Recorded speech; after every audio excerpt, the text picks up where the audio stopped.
Salvador Jesus Cristo, sejam com todos. Graças a Deus. Abra sua Bíblia no livro do profeta Isaías, no capítulo 26. Isaías, capítulo 26. É o texto básico para a nossa meditação nesse culto, não é? Quase final de tarde já, onde a gente tem o privilégio de estar celebrando ao Senhor. Isaías capítulo 26, versículos de 1 a 4. Diz assim o texto bíblico: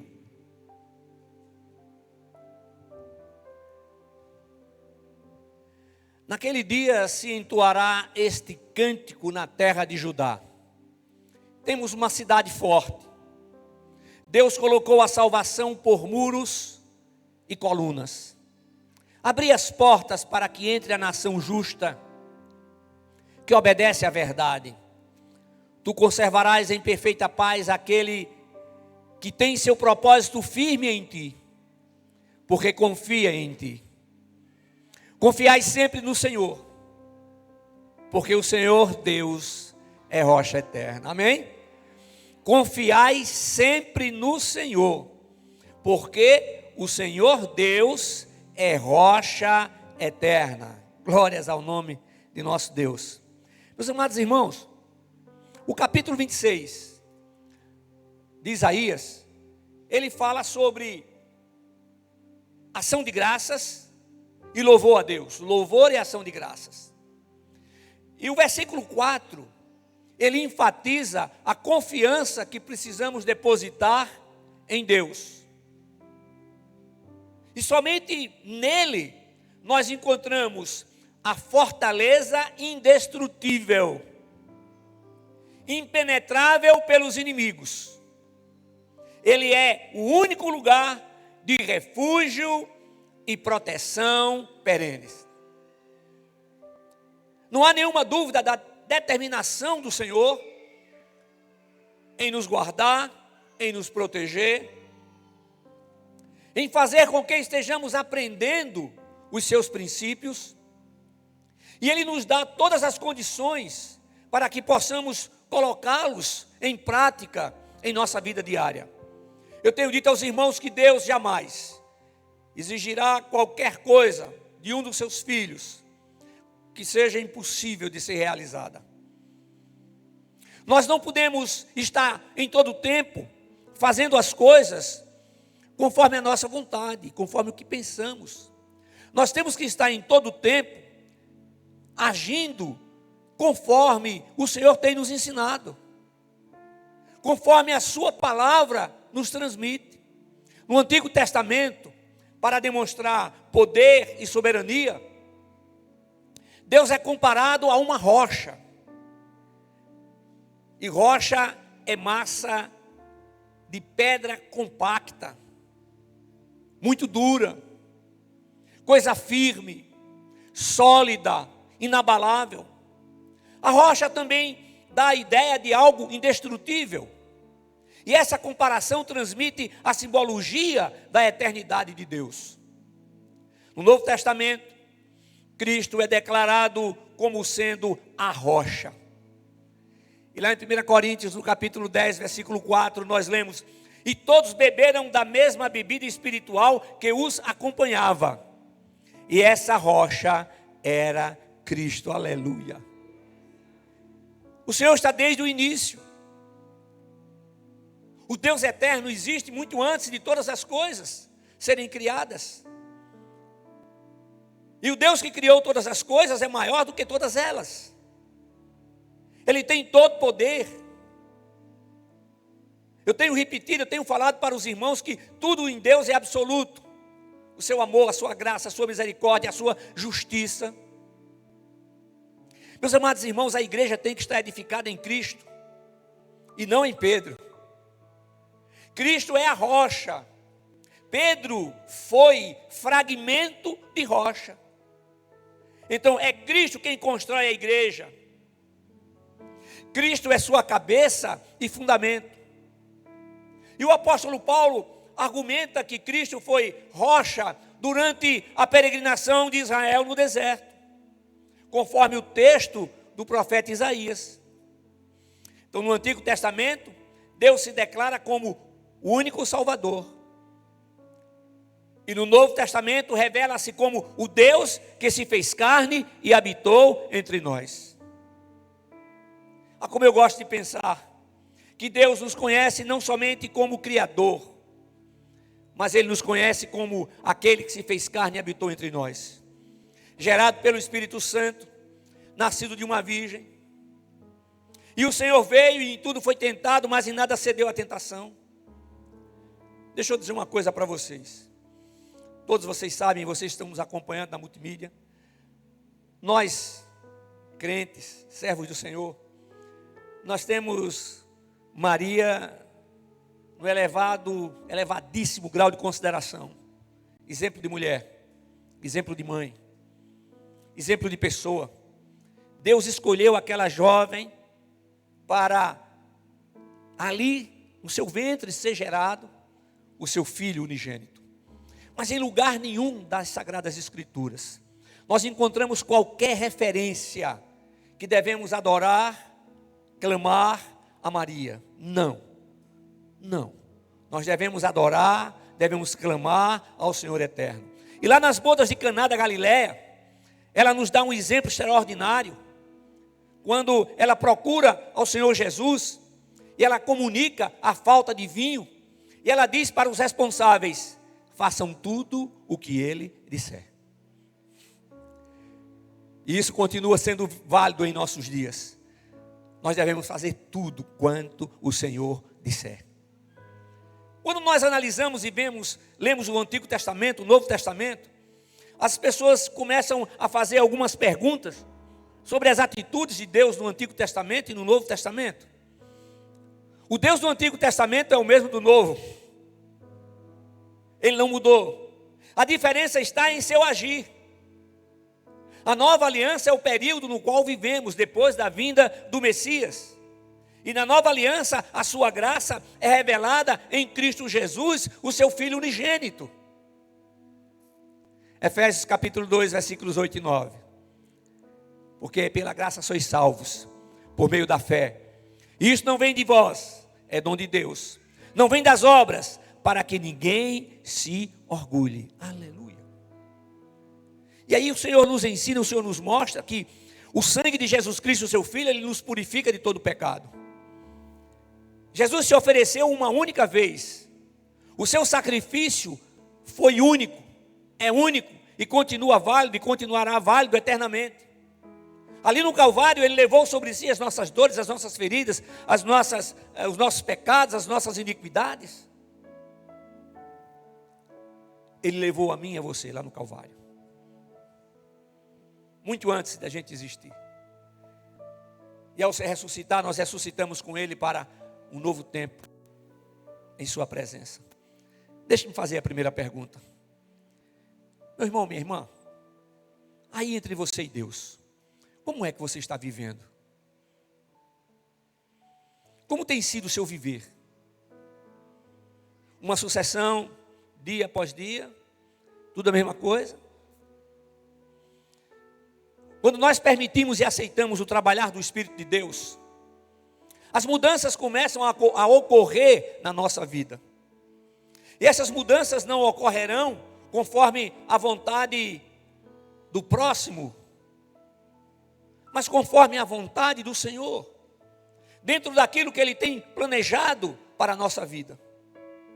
É por isso que não existe coisa melhor do que estar nas mãos do Senhor, aceitando o seu agir, permitindo o seu agir, aceitando as mudanças que Ele opera em nossa vida. São mudanças que começam no nosso ser interior.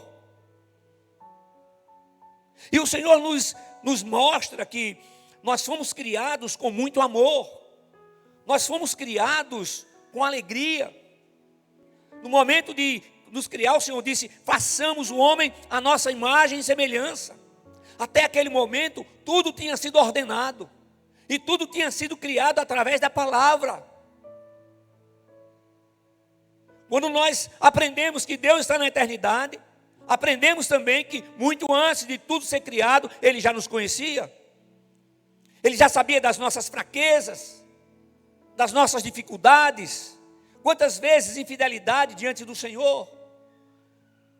Mas aquele amor tão grande de Deus que é absoluto, a ponto de entregar o seu Filho unigênito para tomar o nosso lugar lá na cruz do Calvário, para que pudéssemos viver eternamente em sua presença. Aquele amor continua válido, continua em ação. E Ele sempre quer o melhor para a nossa vida. Mas nem sempre nós conseguimos ter essa percepção, nem sempre nós conseguimos entender. A palavra salvação tem um significado de livramento do perigo ou da morte. Em sentido especial, livramento de tudo o que faz separação entre o homem e Deus. Que coisa tremenda. Então Ele nos resgatou. E Ele continua nos sustentando com a sua mão direita vitoriosa. Ele continua disponível para receber as nossas petições, para responder a cada uma delas, para nos tratar com amor, para nos corrigir, para que verdadeiramente possamos ter uma vida tranquila diante das lutas e aflições deste mundo. Sabe, amados irmãos, aconteceu, porém, que Israel não entendeu o que está escrito nas Sagradas Escrituras e tropeçou na rocha eterna, que veio trazer salvação para todos os homens. E sobre esse terrível engano, Deus já demonstrava o que aconteceria quando o seu Filho chegasse ao mundo. E mais uma vez no livro do profeta Isaías, no capítulo 8, versículo 14, o Senhor usa o seu profeta para dizer: então ele será vosso santuário, mas servirá de pedra de tropeço e de rocha de escândalo as duas casas de Israel. Servirá de armadilha e de laço aos moradores de Jerusalém. As duas casas de Israel são Israel e Judá.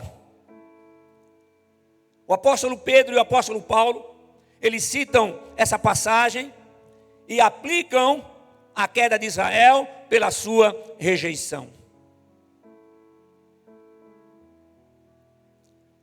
Aí a gente observa que desde o início que a igreja tem sido foco da ação de Deus.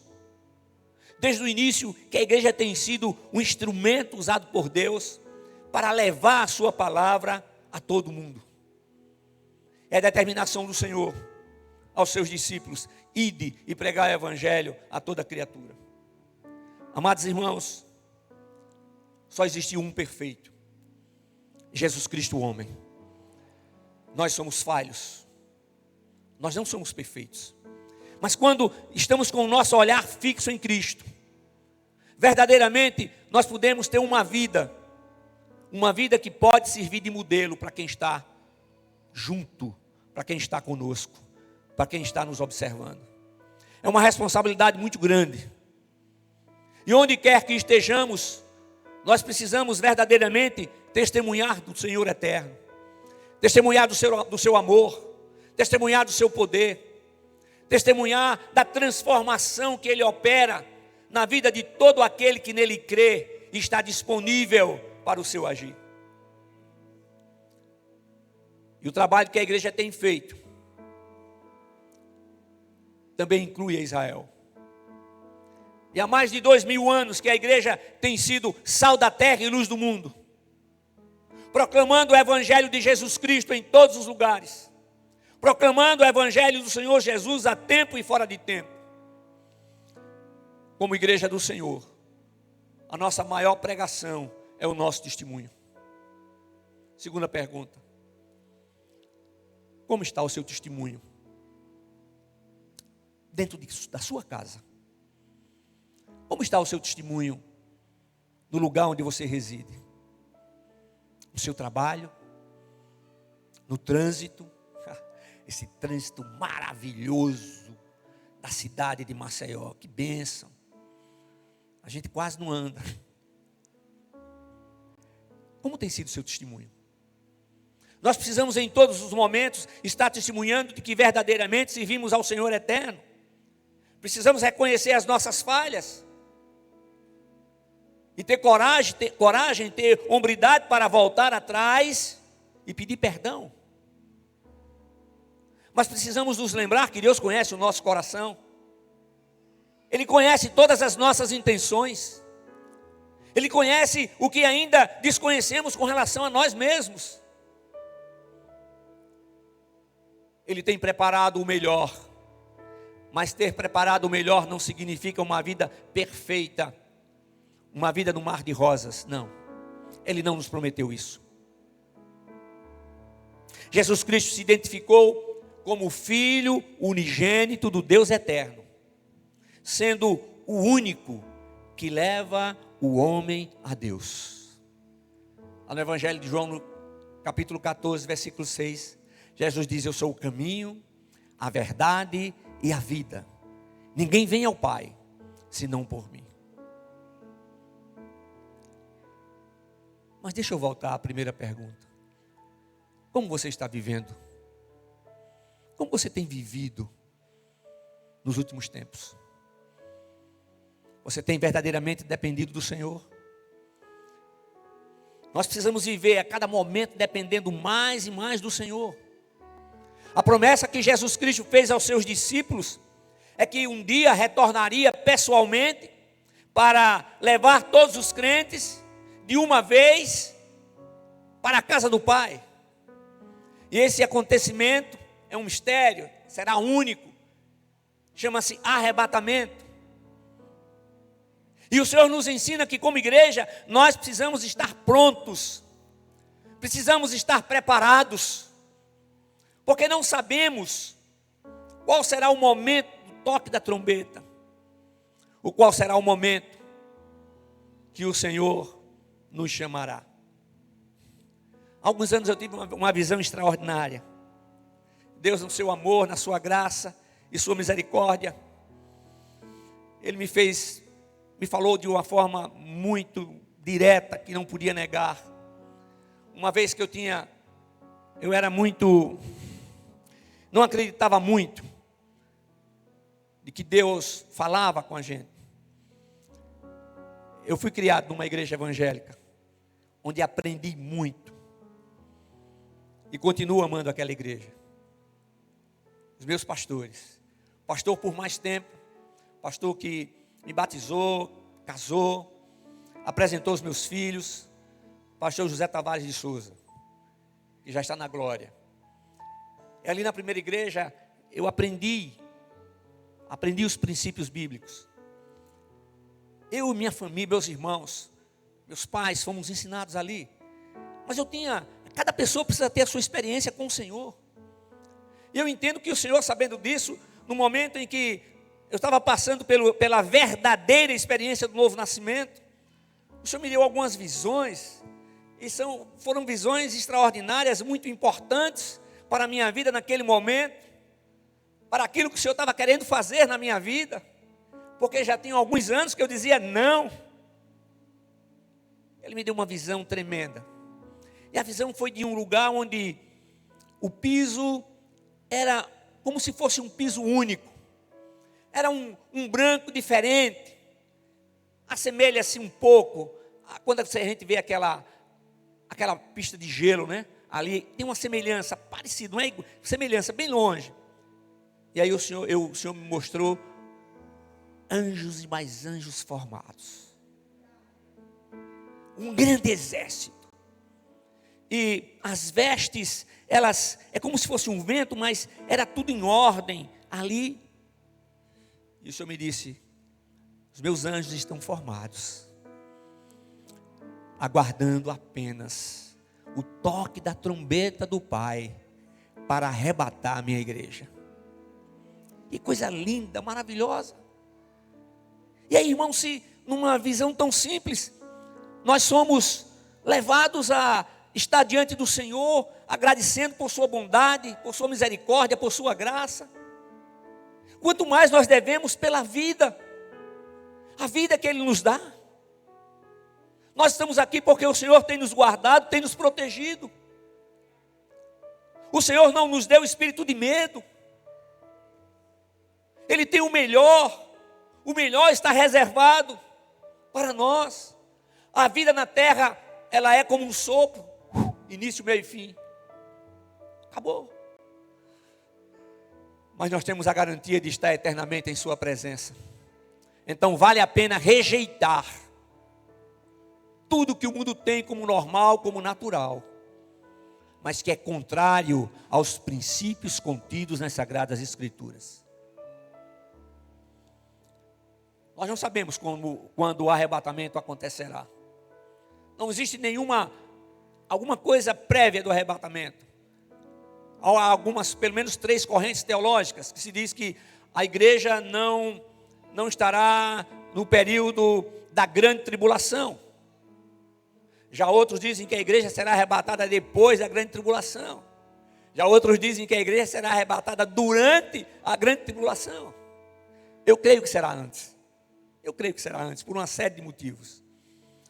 Mas uma coisa é certa, seja qual for o momento, em Cristo Jesus, nós temos a garantia de, ao toque da trombeta, quando aqueles que estão com Cristo ressurgirão primeiro, e nós, os que estivermos vivos, seremos imediatamente transformados, e juntos subiremos ao encontro do Senhor nos ares. E isso se dará durante o tempo de um piscar de olhos. Terceira pergunta: se a trombeta tocar agora, como é que você está?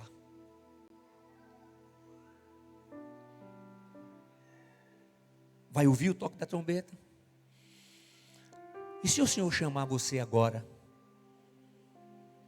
você está preparado? A única forma da gente estar preparado é a gente estar diante do Senhor. A gente está prostrado diante dEle. A gente está diante do Senhor declarando que o reconhecemos como nosso Deus, como nosso Senhor e Salvador, e procurando verdadeiramente viver para o louvor da sua glória. Será que tudo que você tem feito tem sido para o louvor da glória de Deus? Será que tudo que tenho feito tem sido para o louvor da glória de Deus? Irmãos, a base da nossa esperança é Cristo. Cristo é a base da nossa esperança. Ele é a nossa esperança viva.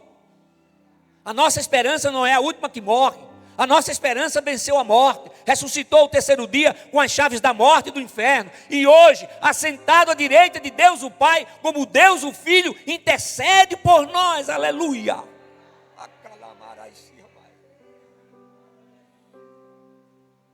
Mais uma vez, citando o livro do profeta Isaías, no capítulo 26, versículo 4, nós somos convocados a não temer o futuro.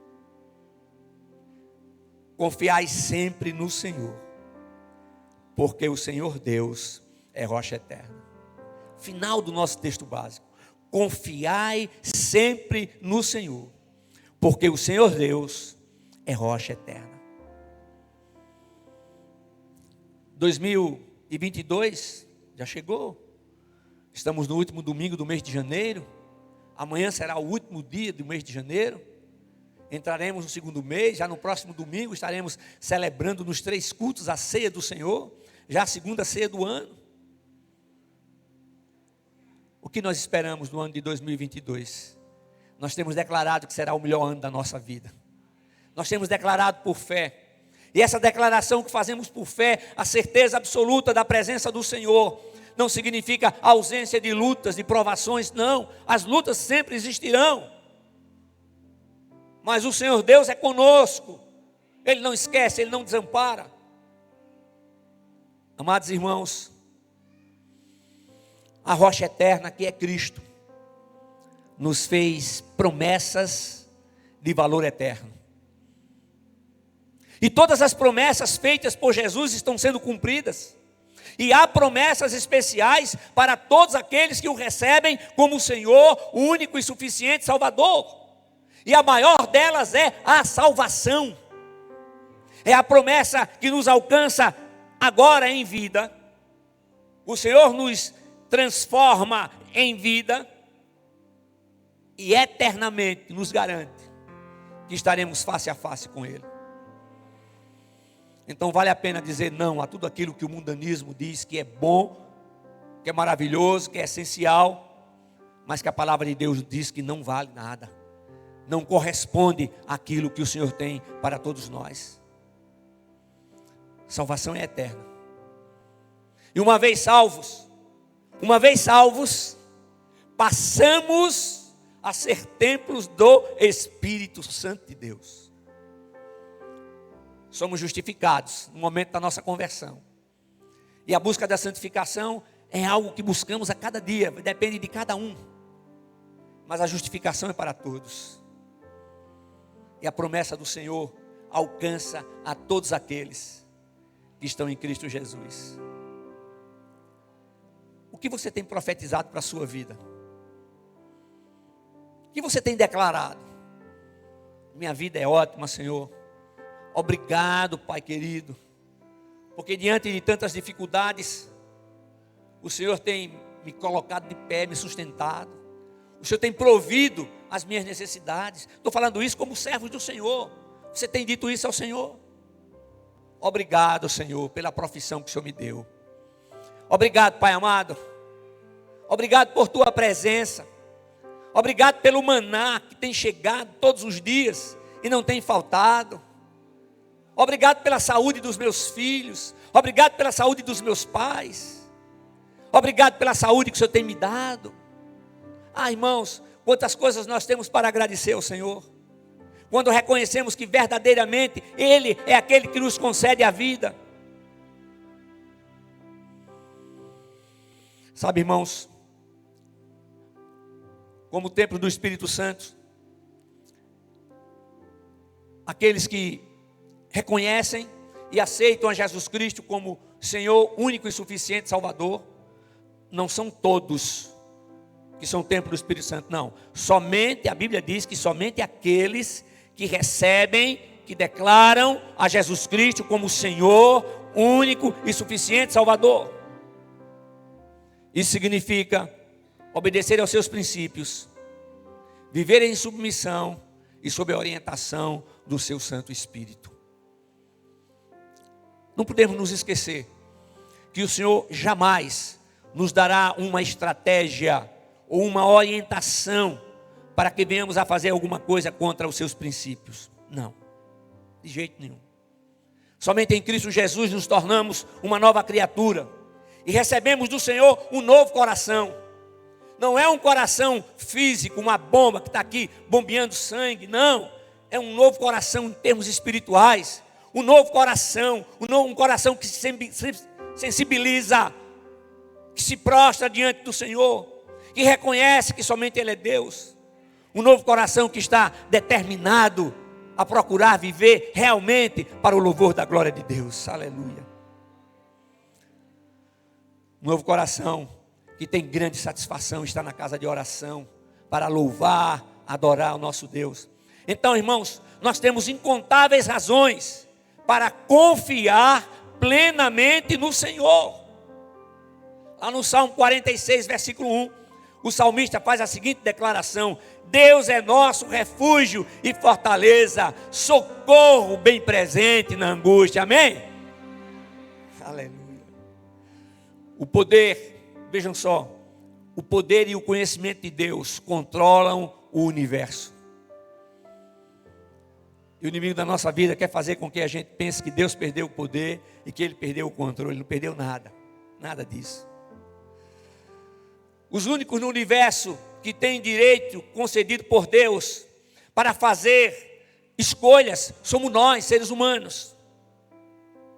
Nós somos dotados de inteligência, nós somos dotados de uma memória incomparável, nós temos conhecimento, nós acumulamos o conhecimento. E com tudo isso, muitos ainda escolhem viver na contramão da palavra de Deus.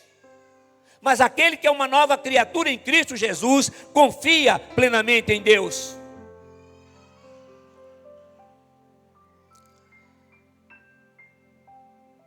Será que realmente nós estamos confiando em Deus, plenamente em Deus? Eu vou concluir. O texto de 2 de Pedro, capítulo 1, versículo 3 e 4, diz assim: seu divino poder nos tem dado tudo o que diz respeito à vida e à piedade, em outras versões, ao amor, pelo pleno conhecimento daquele que nos chamou por sua própria glória e virtude, pelos quais ele nos deu suas preciosas e mais sublimes promessas, para que, por meio delas, vos torneis participantes da natureza divina, tendo escapado da corrupção que há no mundo, por causa da cobiça. Aleluia! Louvado seja o nome de Jesus. Paz natural é uma parte da natureza divina. E somente em Cristo Jesus, a rocha eterna, nós somos eternamente salvos, libertos, fortalecidos e capacitados para enfrentar as batalhas de cada dia, as batalhas de cada momento. Lá no Evangelho de Mateus, Jesus afirma, ele nos ensina que basta a cada dia o seu problema. Outras versões dizem, basta a cada dia o seu próprio mal.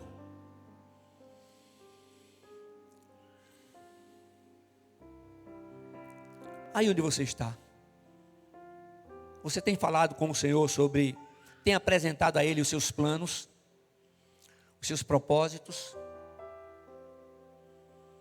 Tem apresentado o seu casamento? Tem apresentado a sua família?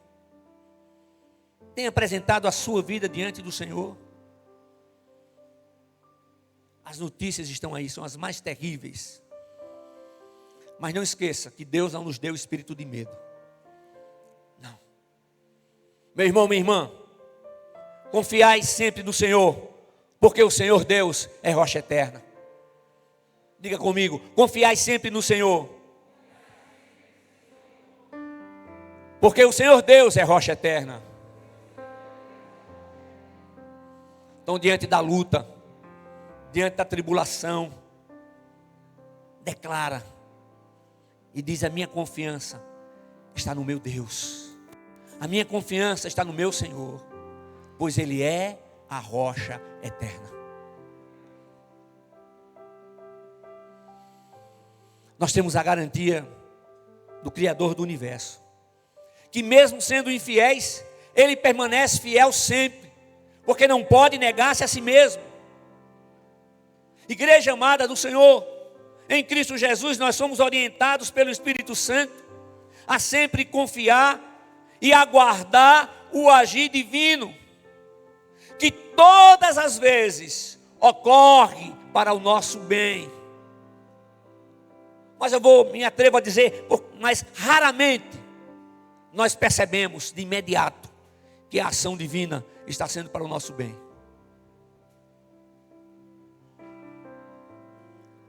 Nem tudo nós conseguimos, nem tudo nós conquistamos. Mas a vontade do Senhor, que é boa, agradável e perfeita, ela é prática na vida daqueles que estão em Cristo. Aleluia, aleluia. Até mesmo quando imaginamos que a resposta ainda não chegou, o Espírito de Deus nos faz aguardar com fé. O salmista diz: aguardei com paciência. Quem nos dá essa paciência é o Senhor. E a fé vem pelo ouvir, e ouvir a palavra de Deus.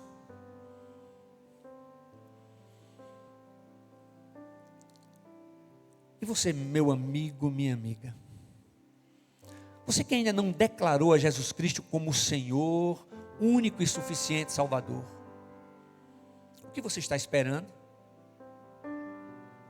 Pastor, estou esperando arrumar a minha vida, está muito desarrumada, o negócio está tudo bagunçado, deixa eu fazer uma limpeza aqui, e aí eu venho para o Senhor.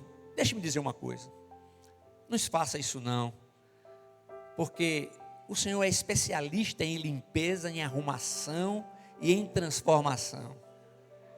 Quando Ele entra na nossa casa, na nossa vida, Ele joga fora tudo que não presta. Ele faz uma limpeza geral. Ele coloca coisas novas. Ele coloca na nossa casa interior coisas que nem imaginávamos. Ele faz isso por amor. Um amor verdadeiro, puro, real. Que você possa tomar essa decisão de declarar Jesus Cristo como Senhor, único e suficiente Salvador. Deixa eu dizer uma coisa para você, igreja. Sabe para quem tem sido mais difícil se reconciliar com o Senhor? Aqueles que estão na própria sua igreja. Porque começam a imaginar: será o que vão dizer se eu for lá na frente? O que vão dizer se eu pedir oração? Delete isso. O que importa é que o Senhor Jesus está fazendo na sua vida. O que importa é a mudança que Ele quer fazer. O que importam são todas as suas ações para que você tenha uma vida restaurada, transformada, para que você possa continuar olhando firmemente para a frente, para o alto, para Jesus, que é o autor e consumador da nossa fé.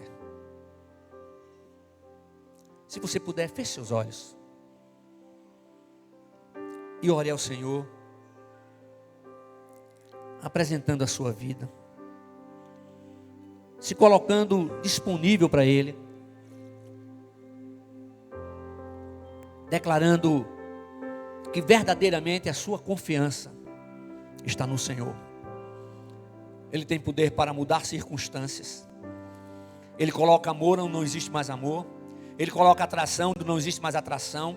Ele coloca compreensão onde não existe mais compreensão. Ele coloca diálogo onde não existe mais diálogo.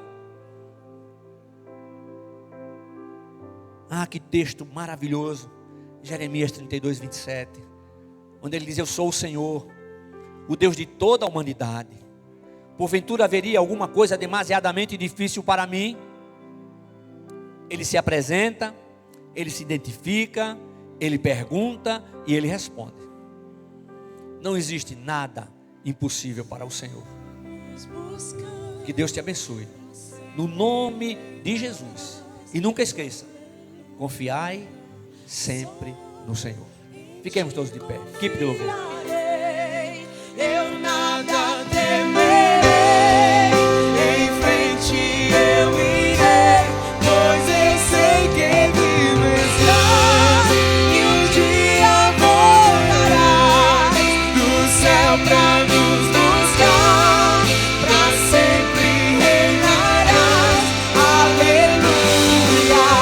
Só em ti confiarei, eu nada temerei, em frente eu irei, pois eu sei que vivo estás, e um dia voltarás do céu pra nos buscar, pra sempre reinarás, aleluia.